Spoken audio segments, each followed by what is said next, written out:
If you want to schedule sleep mode on Samsung Galaxy Watch 9, usually the sleep mode on Galaxy Watch 9 is synchronized with the sleep mode with your smartphone, especially if your smartphone is a Samsung Galaxy smartphone. So for that reason, if you want to keep both devices synchronized, you can just open the settings on your phone and then go to modes and routines. Over here we have the sleep option, and then here we have turn on automatically, so you should be able to create the sleep schedule in here. But of course, we can turn off synchronization, and then you can create the schedule separately on your watch. So for that reason, you might want to go to the wearable app on your smartphone, go to settings of your watch and choose modes and routines, and then here you can turn off sync modes with phone.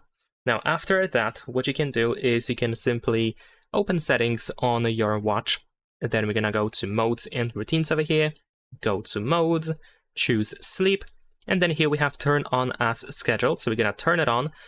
And in here we have the option to choose days during which the sleep mode should be automatically activated. And then here we have set schedule, so you can choose when it should start and then when it should end. And that's pretty much it. Leave a like and subscribe.